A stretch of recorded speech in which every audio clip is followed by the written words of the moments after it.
decirle que si esos dos muchachos me aparecen muertos, que le mato la mamá y los primos y hasta el hijueputa ese marica cree que es porque es policía, que si yo le tengo miedo a ese hijueputa, ¿ok? O sea que tenemos que crear un caos muy berraco para que nos llamen a paz. Cuando hay una guerra civil bien berraca nos llaman a paz. Esa es la única fórmula que yo le debo a él. Si nos dedicamos a darle a los políticos, a quemarles las casas y hacer una guerra civil bien berraca, entonces nos tienen que llamar al diálogo de la paz y arreglamos con todo el mundo y se nos arreglan los problemas. No le veo otra solución. Pero hay que luchar, hermano, hay que poner todo el corazón para esto y nos vamos a morir todos, nos morimos todos.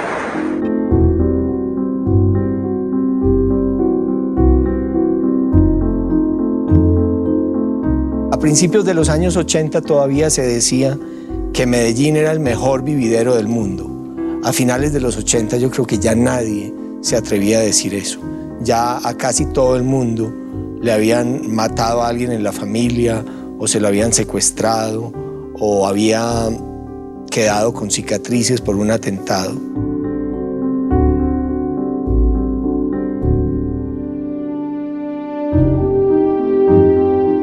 Si alguna cosa consiguieron los extraditables con Escobar a la cabeza era la idea de que en Colombia había todo ese terrorismo por cuenta de la extradición y que si se acababa la extradición se iba a acabar el terrorismo. No se iba a acabar el narcotráfico, pero sí el terrorismo. Mucha gente pedía que se dialogue con los extraditables, que se haga un proceso de paz con los extraditables, en el Congreso, en la sociedad, en las reuniones gremiales, en cualquier reunión decían, bueno, pero ¿por qué no hablan con estos tipos? La entrega fue un gran alivio para la sociedad colombiana y para el gobierno. Fue realmente un momento de júbilo. Con el paso del tiempo surgen preguntas como las que aquí se han hecho. ¿Qué pasó en la constituyente? ¿Cómo funcionó el cambio constitucional para prohibir la extradición? Pero realmente hubo un alivio generalizado, una sensación además de triunfo del Estado, de que de todos modos había prevalecido el Estado y que el criminal más peligroso del mundo se había entregado. Después de que la popular plataforma Netflix y las narcoseries colombianas idealizaran la figura del conocido capo de la droga Pablo Escobar, muchas historias han salido a la palestra en torno a este ya mítico personaje de la Colombia de los años 80 y 90. ¿Y por qué nosotros no somos de aquellas personas que nos creemos todo lo que vemos o escuchamos? Hemos querido indagar de nuevo, como ya hemos hecho en varias ocasiones, en la vida de este, como ya he dicho, popular personaje. ¿Y cuál es la mejor forma? Hablando con alguien que lo conoció directamente. Y hoy, en esta ocasión, traemos a un testigo vivo, a un testigo directo, a un libro histórico si cabe, a un miembro de su familia y que de una forma u otra perteneció a este emporio criminal, el sobrino de Pablo Escobar, Nicolás Escobar. Nicolás Escobar, bienvenido, ¿cómo estás? Hey Jorge, no, al contrario, muchísimas gracias a ti por la invitación. La verdad me siento muy contento cada vez que me hago al lado de un micrófono para contar toda esa historia mítica que para muchísimos es buena y para otros tantos no lo es. Hoy con todo el corazón abierto hacia todas las personas que nos están escuchando en este tema que es paradójico, pero que aquí estamos para desentrañarlo y para podérselos entregar a todos los que nos están oyendo. Pero Nicolás, ¿qué hay de verdad en estas narcoseries, en estas narcotelenovelas? ¿Y por qué digo esto? Porque casi todo el mundo ha empezado a conocer la figura de tu tío Pablo Escobar gracias a plataformas como Netflix o la plataforma colombiana Caracol. A ver, te cuento, yo creo que no he alcanzado a leer las primeras 5 hojas de un libro donde no haya encontrado ya la primera mentira. Y adicional a esto, cuando he arrancado a ver las diferentes series, te digo sinceramente que muchísimos de los capítulos que he visto me han dado ganas hasta de trasbocar de la cantidad de mentiras y de tonterías que dicen. Incluso en mi canal de YouTube, Soy Escobar, la historia continúa, me dediqué a contar la verdad de otra serie que también sale en Netflix que se llama El Patrón del Mal. Creo que alcancé a llegar hasta el capítulo número 14. La verdad, no fui capaz de continuar hablando del tema porque es que veía tanta tontería, o como decimos nosotros acá en Colombia, tanta estupidez, que dije, no, la verdad esto no vale la pena ni siquiera desmentirlo.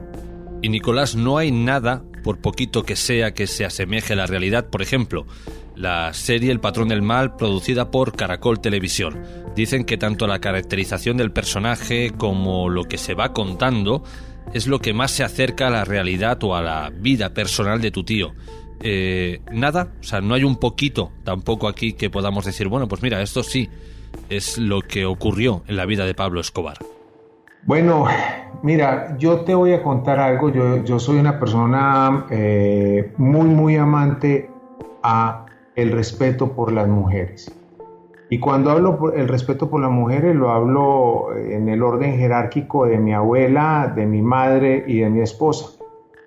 Hablando de ese tema exacto de esa serie, El patrón del mal, tratan a mi abuela como si fuera una mujer demasiado agresiva, donde incita a Pablo a la violencia y a hacer cosas malas. Ya de ahí para adelante la serie para mí no tiene ningún tipo de validez. Cuando intentan hablar de una persona como mi abuela, que yo siempre he dicho fue una santa, le tocó vivir momentos tan duros, tan difíciles, perder más del 80% de su familia asesinada por el mismo Estado colombiano, por la misma policía colombiana, ya uno se siente incómodo. Yo creo que mi abuela fue una mujer que no murió, sino que vinieron los santos por ella, para llevarla a donde Dios. Le tocó sufrir tanto que yo creo que pagó todo acá en el plano terrenal. Entonces ahí ya para mí esa serie no tiene ningún tipo de validez. Si hablamos de algo que sea verdad, no lo encuentro. La verdad que no lo encuentro. Empezando porque vi por allá a lo lejos de los capítulos, en uno específico que uno de mis seguidores dentro del canal de YouTube Soy Escobar La Historia Continúa me dijo: míralo, por favor, mira lo que yo quiero que nos des algún comentario sobre esto, y es exactamente la muerte del candidato presidencial Luis Carlos Galán Sarmiento. Cuando dicen que Pablo lo mató, pues ahí empieza una de las más grandes mentiras que se le han podido meter o han intentado meterle no solamente al pueblo colombiano, sino a todo el mundo. Jamás Pablo Escobar Gaviria tuvo que ver con la muerte de Luis Carlos Galán Sarmiento. Lo asesina, y creo que me estoy adelantando un poco a la entrevista, pero quiero dejarlo plasmado por la pregunta que tú me estás haciendo. Lo asesina o hace todo el proceso de asesinato, o da la opción o la oportunidad de asesinato, nada más y nada menos que el general Miguel Maza Márquez. Este general era el que manejaba el Departamento Administrativo de Seguridad en el país, la policía secreta. Y él era el encargado de custodiar a este emblemático personaje, que termina asesinado en una tarima. Pero cuando matan a Galán, automáticamente todo recae sobre Pablo Escobar. Recuerdo que en esa oportunidad yo estaba con Pablo metido en una de sus caletas y dice: ahora cuántos me irán a cobrar este muerto, pero el modus operandi no nos pertenece a nosotros, esto no fuimos nosotros. Eso fue tipo 10:30, 11 de la noche que me lo dijo. Y más o menos como a las 2 o 3 de la mañana, porque Pablo era una persona noctámbula, siempre se acostaba a 4 o 5 de la mañana, él decía: los bandidos y los policías no llegan sino en la madrugada, de día no llegan donde uno. Entonces me dice: pues de aquí para adelante hay que utilizarlo, si ya se murió y ya nos lo achacaron a nosotros, pues vamos a utilizarlo. Y efectivamente eso fue lo que hizo Pablo. Utiliza la muerte de Luis Carlos Galán Sarmiento para amedrentar a César Gaviria. Cambia, y creo que podría ser la única persona en el mundo que cambia la constitución política de un país para su beneficio propio, y ordena al presidente de la República, César Gaviria, que una de sus fincas, llamada La Catedral, conocida como la cárcel de la Catedral, la conviertan en un sitio donde le ponga vigilancia del Estado para que lo cuide.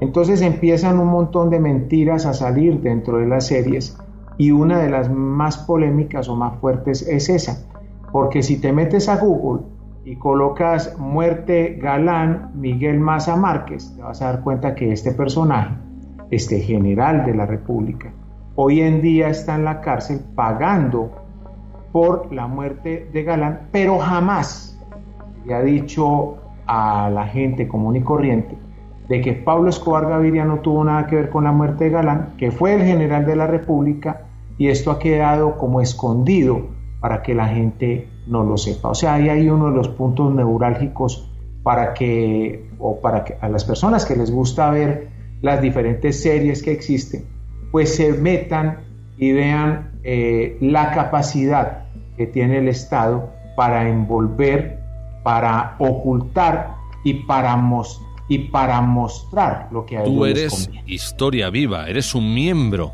de la familia de Pablo Escobar y de alguna forma, aunque fugazmente, estuviste implicado en este cártel de Medellín. Ninguna de estas plataformas se ha puesto en contacto contigo o con tu padre, el conocido Osito, con otro miembro de la familia para que les asesoréis en función de que la serie sea lo más realista posible. A ver, te voy a contar, hubo personas de Netflix que se acercaron a mí a hablar sobre el tema y a decirme que pues yo era un libro histórico de la época viviente que podía entregar las versiones reales, y querían hacer conmigo una serie en Netflix para montarla y poderle mostrar al mundo. Pero yo no puse sino una condición. La condición mía fue: no se puede decir sino la verdad y nada más que la verdad. Si van a decir una sola mentira, conmigo no cuenten en absoluto para hacer ningún tipo de series. O sea, yo no soy capaz de hacer lo que hace el hijo de Pablo Escobar ni la mujer de Pablo Escobar, de salir a decir una mentira para vender un librito y ganarse un centavo. Ese no es mi forma de ser. Entonces, como a los 2 meses que volvieron a reunirse conmigo, me dijeron: es imposible hacer lo que usted está pidiendo, porque nos meteríamos en serios problemas con el Estado colombiano. Entonces, ahí está, esa es la respuesta sobre querer decir la verdad. La verdad no le interesa a nadie que se sepa. Yo tengo verdades gigantescas para entregar, para esclarecer, para que se sepa la verdad. Por decir algo sobre el atentado del avión de Avianca, yo tengo toda la verdad con fotografías, la serie, realmente quién fue quien ordenó el atentado del avión de Avianca, que aún está vivo, que no ha pagado ni un solo día de cárcel, y esto es una primicia para ti y para todos los oyentes, no ha pagado ni un solo día de cárcel por el atentado del avión de Avianca. Y ni siquiera la Fiscalía colombiana, tampoco el gobierno norteamericano ha querido ponerle cuidado a esto y sacar a la luz pública la realidad y meter a la cárcel quien fue el autor intelectual y quien dio las órdenes completas para el asesinato de toda esta cantidad de colombianos, y no solamente de colombianos, sino también de norteamericanos. Esto ha quedado ahí, en la impunidad. ¿Quedará en la impunidad? Yo creo que no, yo espero que no. Y espero que esa verdad no se quede oculta ni quede guardada dentro de mi corazón, y ver morir a la persona que se encargó de asesinar a tanta gente y que no haya pasado absolutamente nada. La verdad se quiere contar, pero la verdad muchas veces al mismo Estado no le interesa que salga a la luz. Como ya hemos dicho, tú eres un libro de historia viva del cártel de Medellín, pero vayamos al principio precisamente de tu historia. ¿En qué momento Nicolás Escobar se da cuenta de que su tío es el gran capo del cártel de Medellín? Bueno, Pablo, desde que yo tengo memoria, por ahí desde los 3 años aproximadamente, era un líder nato. Pablo era el líder dentro de la familia Escobar Gaviria. Él era el líder de todos sus hermanos. Después uno veía que llegaban todos los amigos de La Paz, en Envigado, donde Pablo se cría, a donde él, a hablar con él, a hacer negocios con él. O sea, Pablo desde siempre fue un líder. Pero si me remonto a darme cuenta cuando sale el proceso de ser el líder de un cartel, es que el cartel no es montado por Pablo Escobar, el cartel lo monta directamente los contrincantes de Pablo, la gente del cartel de Cali, que empiezan a sacar panfletos donde lo ponen a él como líder, debajo las otras personas y ofrecen dinero por él. Lógicamente, Pablo era la cabeza de la estructura de toda la gente que trabajaba con él en el narcotráfico, que no se llamaba Cartel de Medellín, sino que simple y llanamente eran grandes negociantes del mundo que también decían, o al menos Pablo era el que más le daba fuerza a esto, decía que la cocaína es un producto de exportación, jamás de consumo nacional. Él era un gran empresario. Yo creo que podría decir que hay dos grandes empresas gigantescas en el mundo. Una se llama Coca-Cola y la otra se llama cocaína. Y Pablo era el líder jefe de esa empresa que tenía sucursales en todas y cada una de las partes del mundo, donde tenía millardos de trabajadores que no conocía a muchísimos de ellos, pero estoy hablando de miles y miles de trabajadores que nunca tuvo la oportunidad de conocer, pero a los cuales nunca tampoco le faltó el pago por lo que hacía cada uno de ellos. Y toda esta gente que trabajaba con Pablo Escobar, él los manejaba a una sola persona, sin un solo computador y sin un grupo de trabajadores a su alrededor. Era una persona líder nata, con la capacidad de compartir sus ganancias no solo con sus trabajadores, sino también con las personas menos favorecidas. En Medellín, por decir algo, hay no solamente un barrio, hay uno que es el que conoce todo el mundo, que se llama el barrio Pablo Escobar, pero hay 4 o 5 barrios más que hizo Pablo. Regaló todas las casas de esos barrios. Pero hablemos del más conocido, por decir algo, el barrio Pablo Escobar tiene 6.250 casas. Que el dinero vino del narcotráfico, bueno, sí vino del narcotráfico, pero al menos era un dinero que él se había ganado y compartía con las personas más pobres. Muchas veces que vienen a entrevistarme acá, yo les hago la misma pregunta a todos, y es que ¿a quién conocen de los políticos que el 99.99% de ellos el billete que cogen se lo roban, destruyen y acaban con los países? De ese dinero que ellos se roban, ¿cuánto utilizan para regalarle tan siquiera una casa a una persona pobre? Es el mismo delito, ser ladrón, ser narcotraficante, ser terrorista, ser lo que usted sea que tenga que ver con lo ilícito, tiene la misma repercusión, está mal hecho. Pero aquí no pasa absolutamente nada, pero el dinero de Pablo Escobar, siendo mal habido, siendo mal conseguido, entre comillas, dicen que es un dinero muy fácil, pero no saben lo difícil que era estar en ese mundo, al menos a los que nos tocó estar en ese mundo, vivir lo que nos tocó vivir, ver cómo ese dinero cuando llegaba, Pablo siempre tenía dispuesta una gran cantidad de ese dinero para compartirlo con las personas menos favorecidas. Y en una oportunidad recuerdo que le pregunto a Pablo, ¿vos por qué siempre estás compartiendo con la gente que menos tiene? Y me decía, Nico, mire, la felicidad mía un 24 de diciembre es ver que todos los niños que estén alrededor mío reciban un regalo. Porque yo, cuando era niño, nunca recuerdo haber recibido ni siquiera un regalo. En otra oportunidad, hablando con mi tía Gloria, la tía que más quiso Pablo, me decía, el regalo mío de Navidad, mi muñeca era un palito. Y a ese palito yo la peinaba, simulaba peinarla porque ni siquiera tenía un pelo. Entonces él me decía, cuando yo era un niño, mi casa, recuerdo, Nico, que era de tierra en el piso. Y yo no quiero, al menos mientras que yo pueda, que la gente de acá, de mi sector, tengan que vivir lo mismo que a mí me tocó vivir, que tengan que vivir en una casa que su piso sea tierra, y tampoco que pasen un diciembre sin un regalo. ¿De dónde venía el dinero del narcotráfico? Venía de donde viniera, pero al menos era compartido con los menos afortunados. Tengo mi conciencia tranquila, jamás he enviado un solo kilo de cocaína a Europa ni he hecho ningún tipo de negociación. con ningún europeo. Yo considero que el problema de la drogadicción no solamente en Europa sino en cualquier país del mundo está relacionado con la educación y no con la represión. Es un asunto de educación y de disciplina, no es un problema de represión. Tengo mi conciencia tranquila, jamás he enviado un solo kilo de cocaína a Europa ni he hecho ningún tipo de negociación con ningún europeo. Yo considero que el problema de la drogadicción no solamente en Europa sino en cualquier país del mundo está relacionado con la educación y no con la represión. Es un asunto de educación y de disciplina, no es un problema de represión. Muchas personas que te están escuchando piensan, bueno, claro, es un miembro de su familia, es su tío, de alguna forma, como digo, perteneció a este cártel de Medellín, él no va a hablar nada malo de Pablo Escobar, ¿no? Y tiene la visión de que tu tío de alguna forma era, ¿cómo decirlo? Pues ese patrón del mal, ¿no? Un monstruo. Sí, es verdad. Y yo siempre lo coloco con este ejemplo.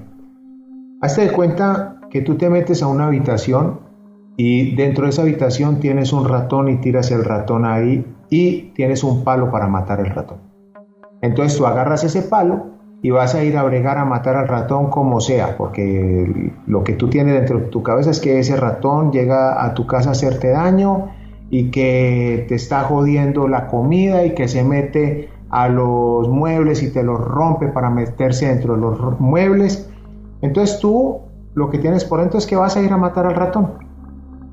Tú coges ese palo y empiezas a buscarlo y a bregar a matarlo, pero el ratón también tiene 2 dientes y él con esos 2 dientes, aunque sea, va a bregar a pegarte un mordisco para bregar a dejar aunque sea la muestra de que él también tenía de una u otra forma cómo defenderse. Pues bueno, para mí eso era Pablo Escobar. Pablo Escobar era el ratón, pero un ratón tetramillonario, multimillonario, que tenía cómo defenderse, cómo contratar un gigantesco grupo de sicarios a disposición de él y que no les importaba en ningún momento morirse si les tocaba entregar su vida por la guerra que se vivía. Pablo empieza a ser un hombre bueno, a entregar de lo que se gana dinero a las personas más pobres, bregándoles a regalar casas, a montar universidades gratuitas dentro de nuestro departamento. Pero se vienen estas personas del gobierno que no les interesa jamás que una persona que tenga dinero, que no le interese robarse las arcas del Estado, ni los impuestos de nosotros, los contribuyentes, y que lo ven como una piedra en el zapato. Entonces ahí es donde intentan montarle la guerra a Pablo y se encuentran con un toro, que era Pablo Escobar, con la capacidad bélica y económica para poderse defender. Del 100% de las bombas que se pusieron en Colombia, la primera bomba nos la pusieron a nosotros, 13 de enero de 1988, la ponen contra el edificio Mónaco, no la pusimos nosotros, la ponen por enseñanza de un español que trabajaba con la ETA, que hace muy poco revelé su nombre, se llamaba Miguel María, y este personaje es el que les enseña a quienes eran enemigos de Pablo cómo se colocaba, cómo se construía una bomba. Ponen la bomba, explota contra Pablo Escobar. Pablo Escobar era muy buen alumno, aprendía muy rápidamente. Lo que hace es que manda a capturar a M&M, lo trae a Medellín y le da la orden de que le enseñe a todos sus trabajadores, le paga varios millones de dólares y lo deja libre. Él pensaba que lo iban a matar, Pablo no lo mata. Entonces empiezan también a poner bombas Pablo Escobar, con lo mismo que le habían apuntado a él, pues él también se defiende, pero adicionalmente a esto llega el Estado. El Estado empieza a poner bombas también y a meterle las bombas a Pablo Escobar, porque es que uno de los mejores negocios que existen en el mundo es la guerra. La guerra deja muy buena cantidad de dinero. Un fusil puede estar valiendo entre 500 y 1.250 dólares en el comercio legal, y aquí en Colombia usted puede pagar entre 25 y 30 mil dólares y 30 millones de pesos por un fusil que pues simplemente es dividirlo entre 4.000 pesos que vale $1 y ahí se van a dar cuenta cuánto es la cantidad de rentabilidad que deja un fusil comprado de forma legal a uno comprado de forma ilegal. Ahí entonces nos damos cuenta de que el Estado se aprovecha de esa guerra, continúa la guerra ellos mismos colocando bombas y haciendo atentados, colocando carros bombas que no explotan y que por obra y gracia del Espíritu Santo ellos lo agarran pero nunca capturan absolutamente a nadie, y de esta manera lo que crean es simple y llanamente un manejo por medio de los medios de comunicación, donde le muestran al mundo entero cosas que ni siquiera son reales. Recuerdo, yo me crié en Suiza, recuerdo en una oportunidad de estar en las horas del mediodía viendo el noticiero de Suiza, y veo que han puesto una bomba en la ciudad de Medellín que destrozó no sé cuántas cuadras a la redonda. Lógicamente yo preocupado me voy al teléfono, cuando eso no existía ni siquiera los celulares, me voy al teléfono, tomo el teléfono y llamo a mi madre y le digo que cómo está ella. Me dice que está bien. Le digo yo, ¿qué pasó? ¿Cuál fue la bomba que pusieron? Y ella me decía, ¿cuál bomba? Aquí no han puesto ninguna bomba. Y entonces uno dice, es el proceso mediático que se dio, el manejo, la manipulación por medio de los noticieros de la época, del gobierno de la época, cómo disparaba información falsa también a nivel del mundo para que la gente se llevara una imagen totalmente distorsionada de lo que estaba pasando, para que sintieran pesar, colaboraran también con el Estado, le metieran dinero, pero lo que no sabían era que era el mismo Estado el que estaba haciendo el proceso y la manipulación y el manejo para poder recibir dividendos y poder robarse también esos dividendos. Hemos hablado en otros espacios con otras personas que conocieron a Pablo Escobar directamente, ¿no? Y todos coinciden en lo mismo, que rara vez tu tío perdía los nervios, que no lo vieron nunca, ni incluso cuando lo estaban asediando, tenía helicópteros encima de su casa o la policía en el jardín, no lo vieron nunca ni titubear, ni correr, ni llorar, ni gritar, es decir, nervios de acero. El 25 de diciembre de 1977 muere mi tío Luis Fernando Escobar Gaviria, el menor de la familia Escobar Gaviria, el niño de la casa. Nosotros nos vinimos en una avioneta de Manizales hacia Medellín para poder acompañar a nuestro tío en el entierro. Y me pareció muy peculiar ver que durante todo el velorio, anteriormente se velaban las personas durante 24 y hasta 48 horas dentro de su propia casa, que en ningún momento vi a Pablo derramar una sola lágrima. Y eso me dejó marcado y me sigue dejando marcado, porque al ver que Pablo no había derramado una lágrima y tener ese recuerdo, fueron pasando también los años. Y tuve la oportunidad de estar con Pablo cuando dio órdenes demasiado fuertes contra el país, haber visto muchísimas cosas y verlo, por decir algo, coronar 10.000 kilos de cocaína, que es un infierno de millones de dólares de rentabilidad. Y nunca lo vi efusivo, ni con una carcajada en su boca, ni tampoco nunca en mi vida lo llegué a ver triste, y jamás lo vi llorar. Así era Pablo Escobar Gaviria.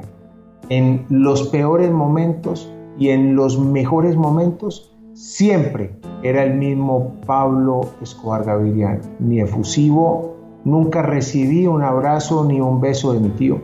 Siempre fue la misma persona, siempre. A la única persona que vi abrazar y besar con entusiasmo, con cariño y con amor fue a mi abuela Hermilda y a su hija Manuela.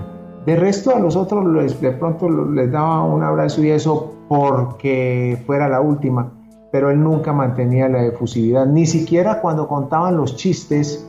Que el 99.99% estaba riéndose, pues Pablo estaba siempre en la misma calma, de pronto subía un poco a los lados sus labios en son de reír, pero no era esa persona efusiva. Tiene toda la razón las personas que lo han dicho y que lo conocieron, así siempre fue Pablo. Claro, nos has dejado con la miel en la boca, ¿no? Con este caramelo dulce, cuando has dicho que estuviste presente cuando Pablo dio órdenes demasiado fuertes. ¿Puedes contarnos alguna de estas órdenes? Sí, claro, muchísimas. Lo que pasa es que son cosas ya tan pasadas, por decir algo, cuando da la orden de colocar una bomba porque habían atentado contra su misma gente, cuando dio la orden, por decir algo, de empezar a asesinar los policías de Medellín, había que darle de baja a todos los policías que se encontraran en la calle, esa era la orden. Y verlo uno y dar la orden como si fuera simplemente usted llegar a un restaurante y pedir una botella de vino o un agua mineral. Así era, con la tranquilidad pasmosa, pero eso sí, después de haber analizado y mirado todo, con toda la tranquilidad del mundo lo daba. Así era Pablo Escobar. Y en ningún momento, Nicolás, intentaste disuadir a tu tío de que todo lo que, de que no hiciera lo que estaba haciendo, ¿no? Porque de alguna forma podía perjudicaros no solo a su entorno, a sus socios, sino también a su propia familia. No, yo solamente a Pablo en una oportunidad le dije, tío, ¿por qué no organizamos la guerra contra la gente del cartel de Cali? Ya estamos acá en la catedral, estás vigilado por todo el ejército colombiano. Y me dijo, Nico, eso lo hablamos luego, aún estoy esperando hablarlo con él. Esa era su forma de ser. Y en otra oportunidad, en una casa caleta también, muy cerca del Parque Obrero, acá en la ciudad de Medellín, en una conversación también en la madrugada, le dije, oiga tío, usted porque con el billete que usted tiene, mi hermano, ¿por qué no se va a vivir a otra parte del mundo y vive en paz, en tranquilidad y disfruta y puede salir y conocer? Y me dijo, yo ya conozco todo el mundo, Nico, y yo disfruto, esta es mi vida, y aquí también voy a morir en esto, en lo que a mí me gusta. Y bueno, ya se había convertido en su forma de vida, estar metido en la adrenalina diaria, y así culminó también la vida de Pablo, en lo que a él le gustaba. Como digo, toda la información que llega del exterior es que, tu tío era un monstruo, tu tío era malo, era un asesino, era un criminal, y como has dicho que estuviste presente cuando Pablo dio órdenes demasiado fuertes, claro, tanto yo como la audiencia nos preguntamos, ¿en alguna vez presenciaste un asesinato a manos de Pablo Escobar? Jamás en la vida vi a Pablo Escobar Gaviria matar a una persona. Nunca. Ni siquiera torturar a una persona, ni siquiera pegarle una cachetada o un puño a una persona. Pablo tenía sus trabajadores se encargaban de hacer eso y él era simplemente el que daba las órdenes. Es más, recuerdo en una oportunidad, tenían una persona capturada del cartel de Cali, que incluso Pablo le dijo que cómo lo habían tratado, que si quería comida, que si quería refresco, que si quería tomarse algún trago. Y el señor que estaba ahí le dice, hombre Pablo, si yo hubiese sabido que usted era como es y lo que me ha tocado presenciar en estos días que he estado acá capturado, sinceramente hermano, yo hubiese preferido trabajar con usted que con la gente de Cali. Y le dice Pablo, bueno, yo he hablado con los muchachos que te tienen acá y me dicen que eres una persona muy correcta, que todo lo que les has dicho ha sido 100% verificado y que has sido una persona totalmente transparente y honesta. A mí me gustaría dejarte trabajando conmigo, pero usted sabe que yo en este momento soy el líder del cartel de Medellín y no me puedo dar el lujo de que una persona que sea nuestra enemiga se le perdone la vida. Usted sabe que va a morir, la orden es que a usted lo maten y si deseas puedes llamar a tu familia para que te despidas de ella. Le dice el señor que sí, que él le interesaría llamar a su familia. Pablo le presta uno de los teléfonos, me acuerdo que era una empresa que se llamaba EDA, el teléfono era Edatel. El señor llama, contesta a la esposa, él se despide de la esposa y también le pide el favor de que le pase a su hijo.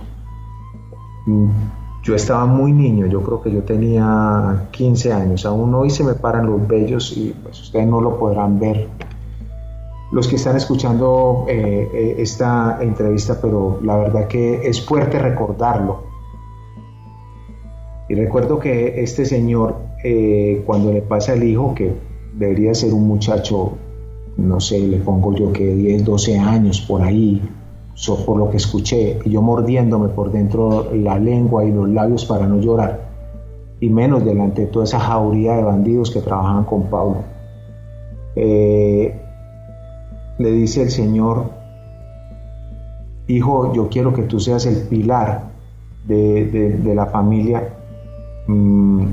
Por favor, te voy a pedir un solo favor: nunca te vayas a meter en nada malo. Organicen todas las cosas que tienen allá en Cali, véndanlas y váyanse a otra parte del mundo, no se queden en Cali. Yo no quiero que se metan en problemas. Esta es la última vez que vamos a hablar.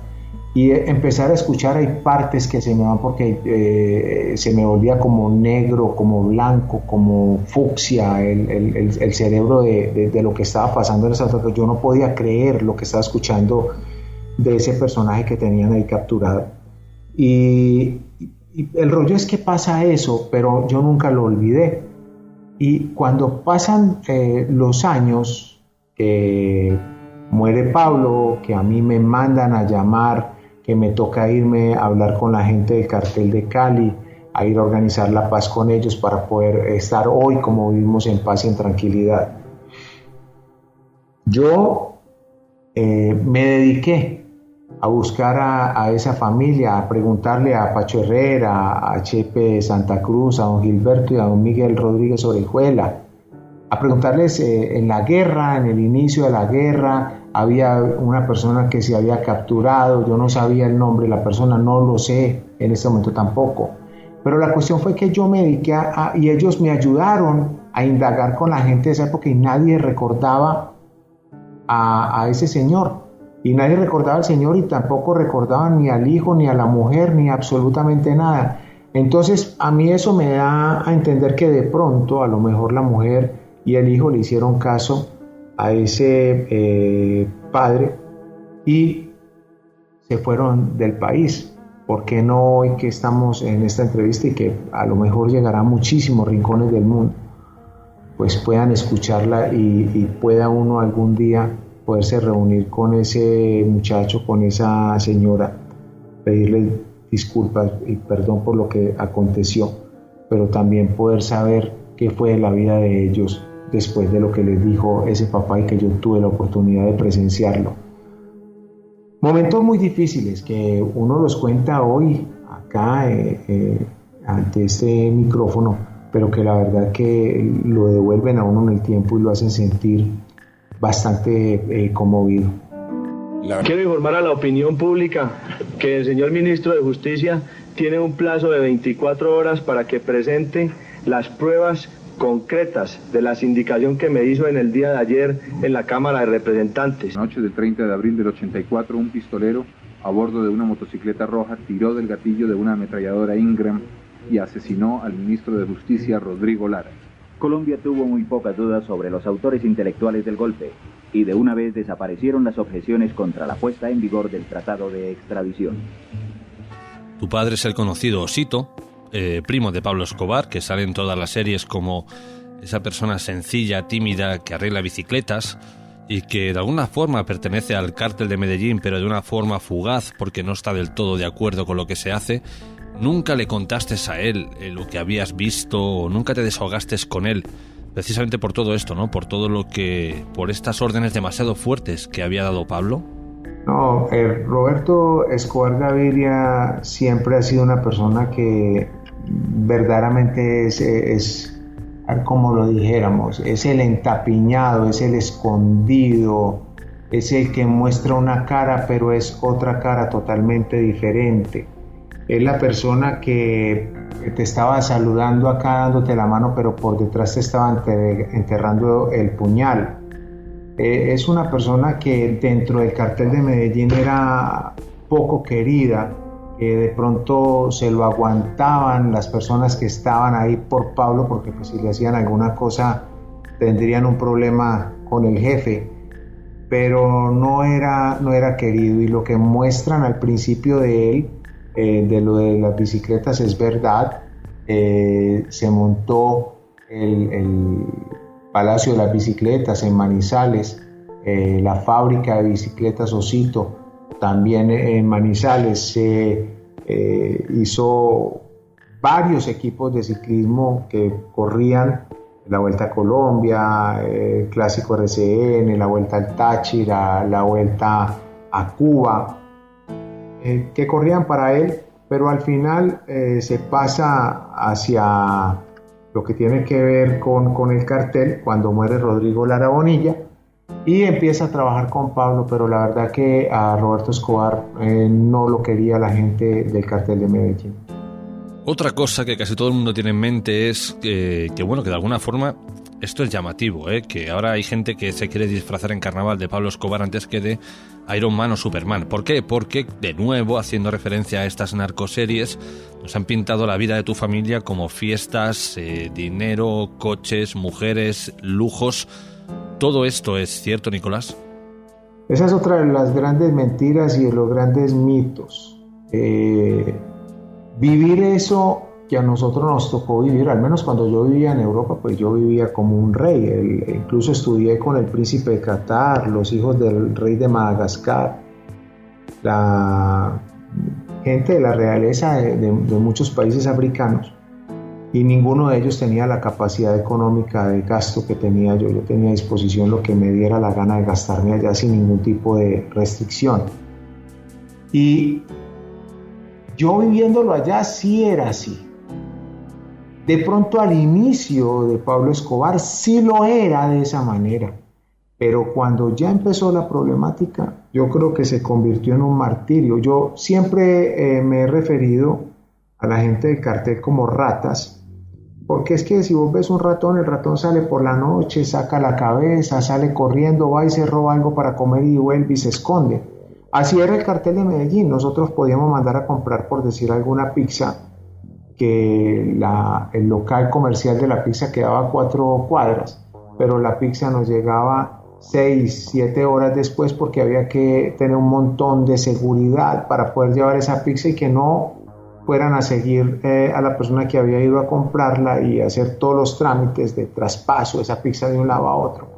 Entonces no es lo que le muestra las series de televisión a la gente. Yo por eso cuando traigo los niños al Museo Pablo Escobar acá en Medellín, les digo que por favor no le crean a las películas hollywoodenses que lo que les muestran no es verdad.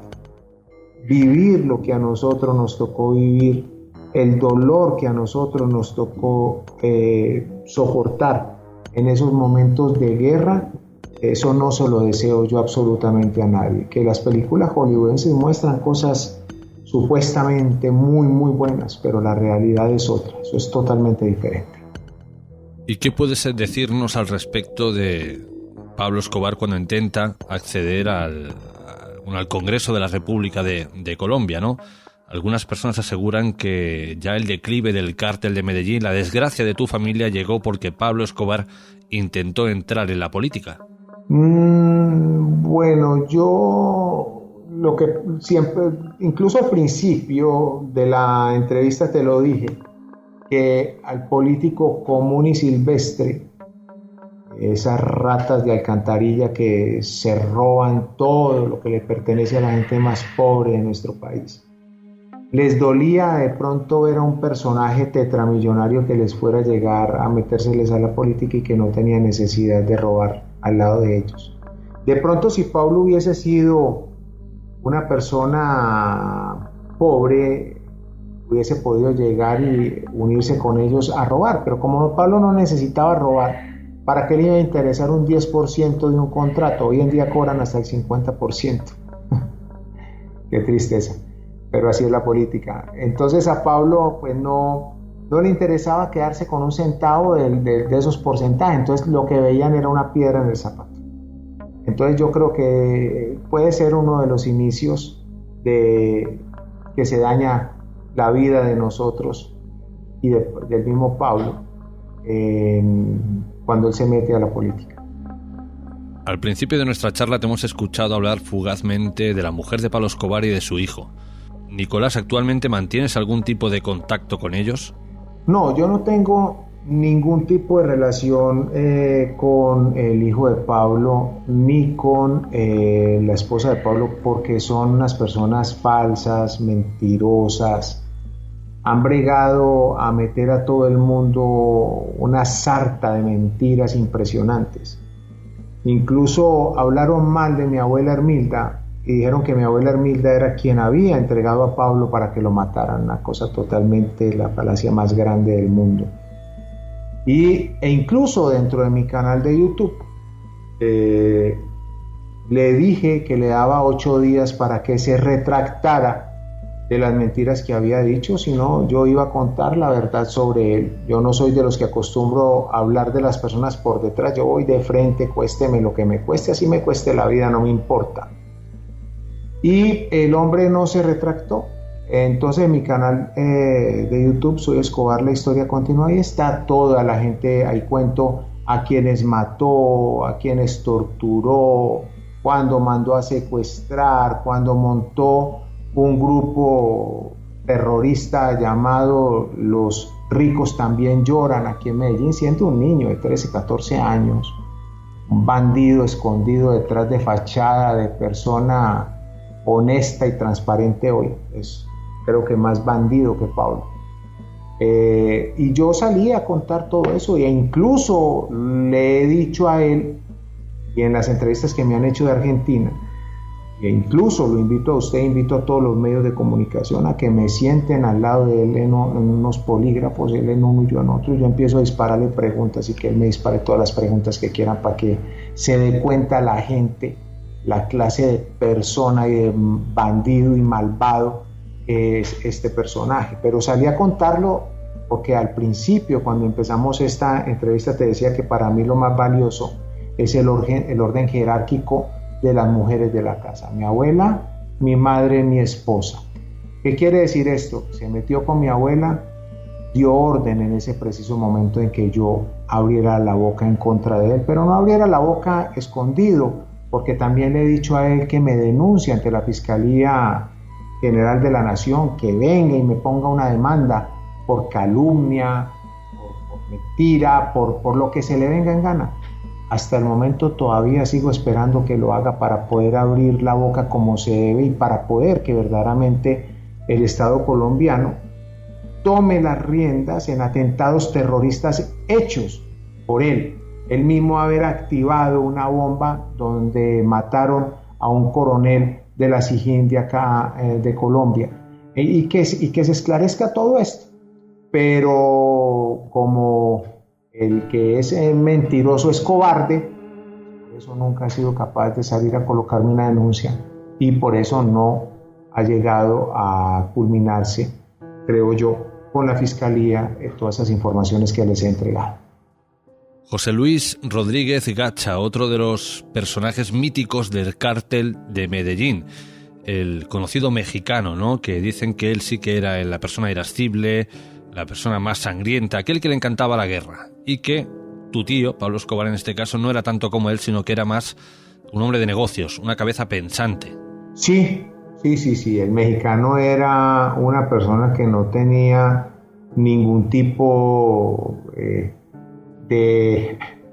para él no existían, mejor dicho, a él un sobrino le hizo una cuestión que no debió haber hecho y de la misma manera lo mató. O sea, si mataba a su propio sobrino, pues imagínate de ahí para adelante a quién no era capaz de matar. Pero así era el mexicano. El mexicano era una persona que era totalmente bélico. A él le gustaba la guerra fuerte, él detestaba la izquierda, él era una persona más que derecha, fuera de que tenía muchísimo dinero, muchísima capacidad económica, también tenía muy buena cantidad de armamento y fuera de eso le gustaba la guerra. Entonces él era el más guerrerista. Pablo era un poco más tranquilo, le gustaba mucho analizar las cosas y no tomaba determinaciones a la ligera. Él iba llevando las cosas poco a poco. El mexicano muere en un diciembre. Yo estaba en Cartagena, yo había salido hacía unos 8 o 10 días de Medellín hacia Cartagena, pero recuerdo que Pablo le había dicho que no se moviera hacia Cartagena porque no tenía forma de poderse esconder en ese sector. Y él dijo que no, que él tenía todo organizado y lo entregó un personaje que le dicen el navegante. Él fue quien lo entregó a las autoridades para que, entre comillas, lo capturaran. El mexicano se coloca una granada en la cabeza cuando se ve rodeado. También se suicida el hijo del mexicano ese mismo día. Yo había estado una noche antes con el mexicano en Cartagena. Habíamos estado allá cuando él salió hacia los lados de Tolú. Ahí está un poco también de la historia del mexicano metida dentro de esa historia de lo que aconteció en esa época. Hay personajes que con el tiempo han intentado sacar provecho de la historia de tu tío, atribuyéndose, bueno, pues después, por ejemplo, de salir de prisión, ciertos crímenes que luego hemos sabido que no cometieron, ¿no? Y es el caso de Popeye. ¿Qué puedes contarnos al respecto de él? Ya, mira, te voy a comentar algo. Popeye fue el bufón del cartel de Medellín. Yo creo que hablar de Popeye es hablar de un payaso y esta no es una entrevista para hablar de payasos. Esa es la realidad de él. Todo lo que intentó mostrarle a la gente es 100% mentira. ¿Y qué puedes decirnos de la Hacienda Nápoles, ¿no? El centro neurálgico del cártel de Medellín? Bueno, la Hacienda Nápoles era estar en África en el jardín de tu casa. Así. Hazte de cuenta que tú te levantas en África y que si sacas la mano con una zanahoria te llega la jirafa a comer la zanahoria en el jardín de tu casa. Imagínate todos los animales que quieras de África puestos en tu finca. Otro de los momentos históricos es la muerte de Pablo Escobar Gaviria en ese tejado de una de sus casas de Medellín, de uno de estos barrios de Medellín. Su hijo, Juan Pablo Escobar, ha asegurado que su padre jamás fue capturado y que jamás fue ejecutado, digamos de alguna forma, ¿no? Que él se suicidó. ¿Qué opinión te merece esto al respecto, Nicolás? Mira, te voy a contar una cuestión aquí muy importante. A Pablo Escobar Gaviria, primero que todo, no lo capturan o no llegan al sitio donde él estaba por la llamada que tenía Juan Pablo Escobar.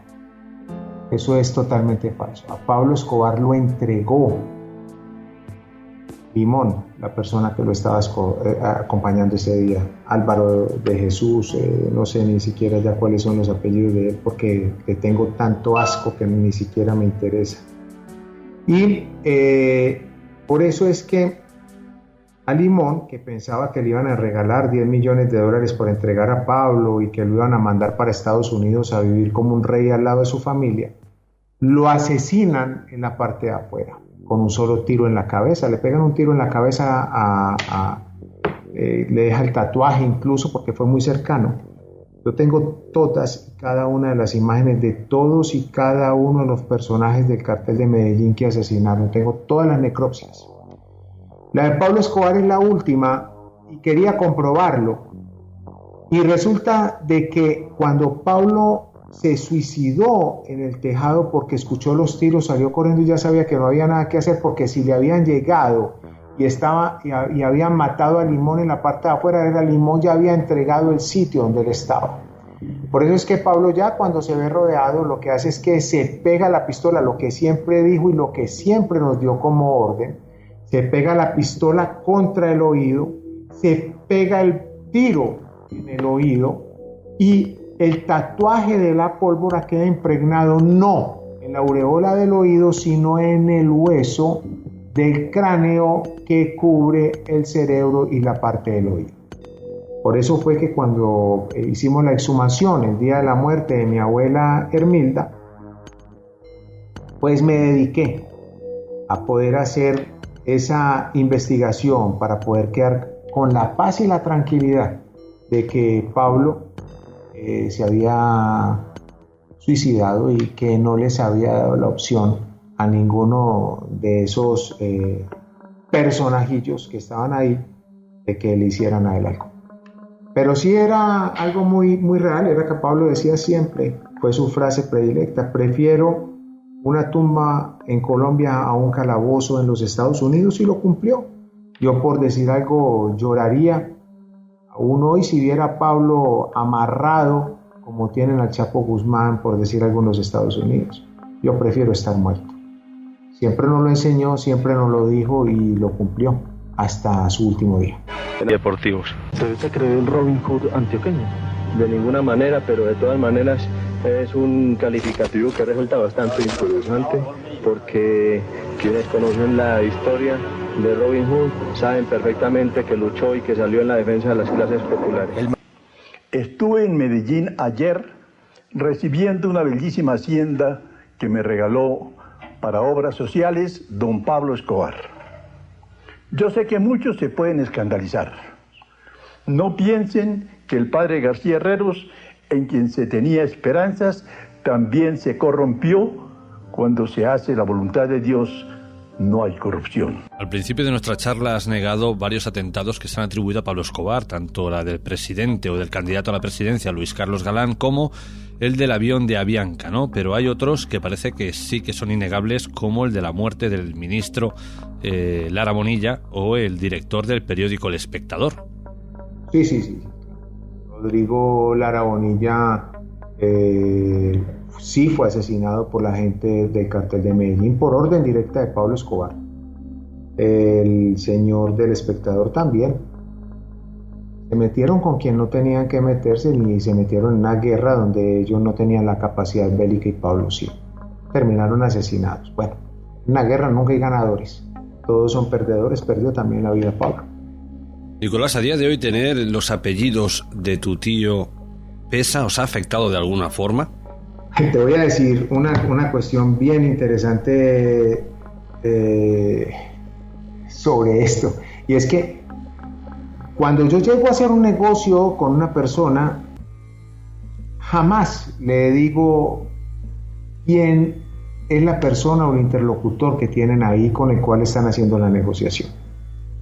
Con el paso del tiempo, de una u otra manera, por un amigo, por X, Y o Z, se dan cuenta quién es uno, y automáticamente esa amistad que se estaba empezando a generar, digamos una amistad de una relación de negocios, se convierte en una amistad mucho más fuerte, porque siempre han sabido que la gente del cartel de Medellín, llamado o mal llamados el patrón del mal, pues nunca fuimos sapos. O sea, siempre hemos sido personas transparentes.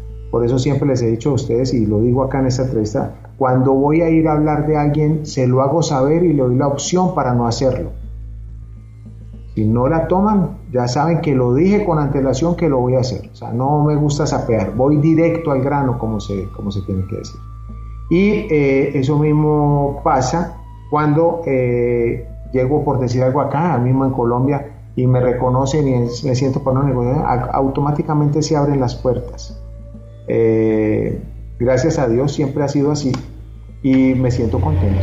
Yo me siento contento y me siento muy, pero muy orgulloso de ser Escobar, de pertenecer a la familia Escobar. Y a lo mejor las personas que están escuchando esta entrevista dirán, ¿pero por qué? Les voy a dar la respuesta también. Yo soy católico, creo en Dios y creo que Dios fue quien me puso en esta familia. Y si soy católico, creo en Dios y Dios me puso en esta familia, ¿cómo no me voy a sentir orgulloso de que Él me diera la oportunidad de la vida?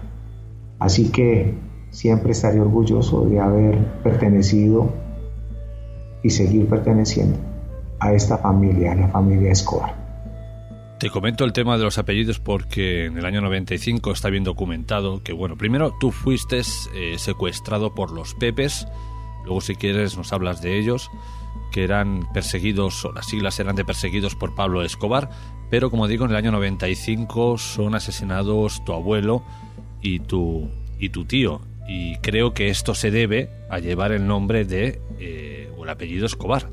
Sí, a mí me secuestran exactamente el 17 de mayo de 1993. Me torturaron durante 7 horas.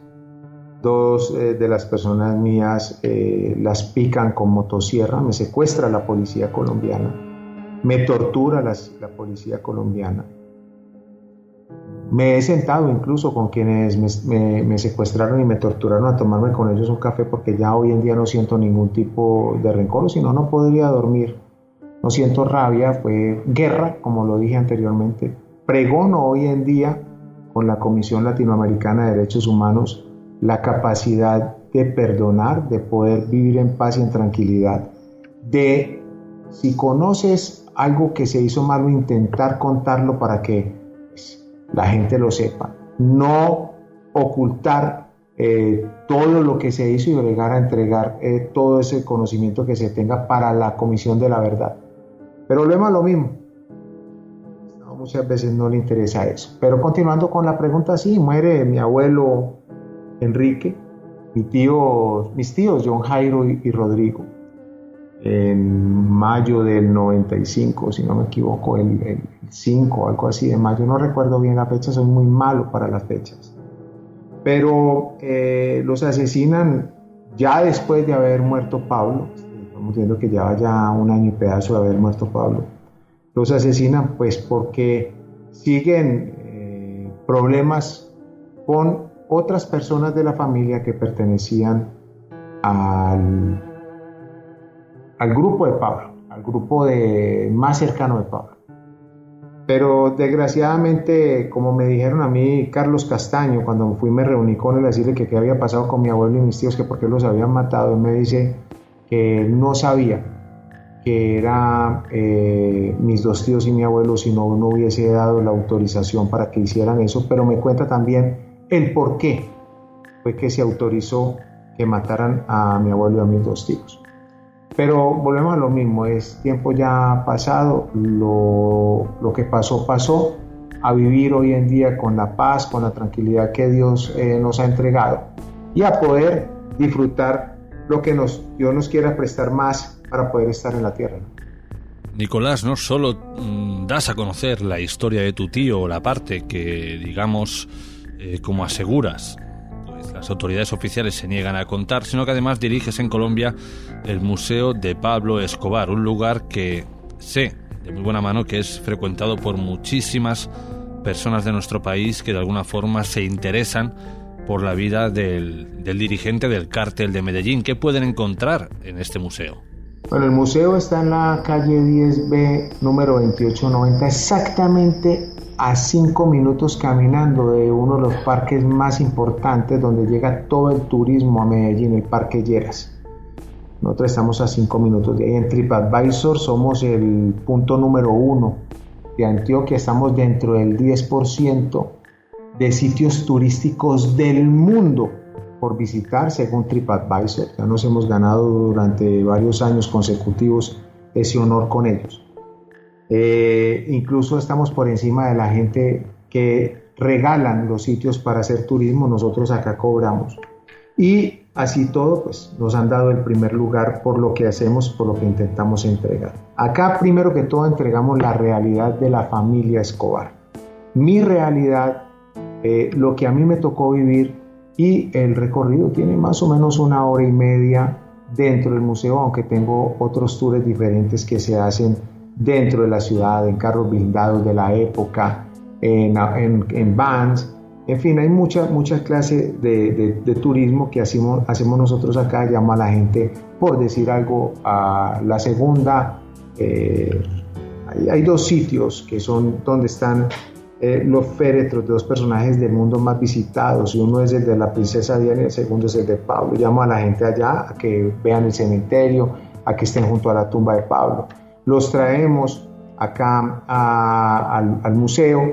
Dentro del museo está la avioneta de la Hacienda Nápoles, está uno de los carros en que le hicieron atentado, un carro blindado de 1977 de Pablo, donde le hicieron un atentado en un Mercedes-Benz. Y miren la paradoja, Rodrigo Lara Bonilla, que era el ministro de Justicia de Colombia, lo asesinan dentro de un carro Mercedes y no era ni siquiera blindado. y Pablo ya en 1977 tenía carros con blindaje para él mismo poderse proteger. No sé si ese carro haya sido blindado en 1977 o haya sido sacado de Colombia años después y ha sido blindado y Pablo lo haya vuelto a traer. La verdad no lo sé. Pero también está ese carro, tengo el Cinca en que Pablo corre la Copa Marlboro, tengo también la wet bike de la película La espía que me amó de James Bond. Bueno, hay un montón de historias dentro de la casa que duras 1 hora y media haciendo el recorrido y donde te sumerges en esa historia de Pablo Escobar Gaviria y también de mi vida, de lo que aconteció en aquella época. Al final puedes entrar a un sitio muy, muy, muy exclusivo donde encuentras todos los souvenirs de Pablo que solamente puedes encontrar dentro de mi casa porque todo lo hacemos nosotros. No hay nada que se compre en China o cosas así, no, son todo hecho por nosotros y lo hacemos con mucho cariño. Le damos la oportunidad a muchísimos artesanos de que trabajen con nosotros y nosotros les vendemos los productos que ellos hacen para que así de esta manera también les entre rentabilidad a ellos. Nicolás, ahora sí, para llegar al final de nuestra charla, ¿qué recuerdo te queda a ti de tu tío Pablo Escobar? Son miles, pero el más hermoso era cada octubre cuando me llamaba y me decía, bueno, Nico, organice para que se vaya para Nápoles y empiece a hacer toda la estructura de cómo vamos a darle los regalos en diciembre a todos los niños. Entonces hay que hacer el censo, cuántos son los niños que hayan nacidos hasta los 18 años, vamos a dar regalos, cuáles son los niños que van a nacer hasta el próximo octubre, junio, julio, organice cuáles son los payasos que vamos a contratar, consígase los magos, en ese entonces se utilizaba llevar los marranos y matar los marranos para hacer una marranada, ya eso no se ve, la verdad que a mí me duele hoy en día incluso ver que maten un animalito, pero era la época, lo que se vivía en la época. Lleven también terneras para que hagan carne asada de ternera, y entonces todavía tengo ese recuerdo de esa sí sonrisa linda de Pablo Escobar cuando organizaba todo ese proceso de los regalos para todos y cada uno de los niños. Después llegar a Medellín y entrar a un local comercial donde vendían los regalos y decirle al señor, venga, hágame un favor, ¿cuánto vale todo lo que usted tiene dentro de este almacén? Se quedaban plasmados que un niño de 10 años, 11 años, 12 años que tenía en esa época, pues llegara y comprara todo lo que estaba dentro del almacén. Incluso se burlaban de mí, se reían, porque pensaban que era mentira. No, pongo un precio. Y ponían un precio y luego, listo, no hay ningún problema, y se sacaba la maleta con el dinero que el personaje había pedido, se le entregaba el dinero y ya estaban los camiones también listos, y así íbamos al otro almacén y al otro y compramos toda la mercancía, y la mercancía se empacaba, en esos mismos camiones se despachaban para la hacienda Nápoles, allá se organizaban todos los regalos, se envolvían todos los regalos. Me acuerdo que habían oportunidades que había que mandar a Bogotá, a Manizales, a Pereira, a comprar el papel regalo porque se acababa, lo acabábamos nosotros para poder empacar todos los regalos de los niños. Y se hacían las fiestas, incluso era hermoso ver llegar al helicóptero con una malla en la parte de abajo bajando todos los regalos para entregarlos, porque había sitios donde no entraban sino las mulas, entonces era más fácil llevarlo en helicóptero que tener 200, 300 mulas para poder meter todos los regalos, porque eso era imposible, no se conseguía. Entonces se montaban en unas mallas en el helicóptero los regalos y se les llevaban a los niños para que pudieran hacérseles la fiesta. Llegaban también los payasos en los helicópteros, llegaban los magos, llegaban las plantas eléctricas, llegaban los micrófonos, llegaban los músicos, Pastor López, bueno, mucha gente que tocó y cantó para Pablo de la farándula mundial.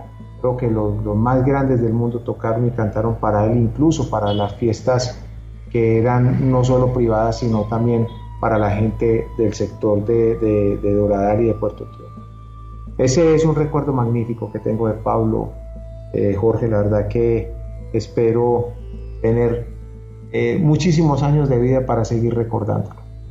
Nicolás Escobar, ha sido un placer, un honor que hayas estado con nosotros para hablarnos de la cara B, de la moneda de esta historia, ¿no? De la historia de tu tío Pablo Escobar. Un fuerte abrazo y nos escuchamos en otra ocasión. Jorge, muchísimas gracias a ti. Un abrazo enorme a toda la gente que nos esté oyendo. Les deseo salud. Como siempre les digo, les deseo también 1000 veces lo que ustedes me deseen a mí. Siempre estará abierto el micrófono, las puertas de mi museo para todos y cada uno de ustedes, para que conozcan la historia desde el punto de vista familiar, desde lo que a mí me tocó vivir, y que siempre intento entregarlo de la forma más honesta para todos ustedes. Hasta luego, muchísimas gracias y un próspero año.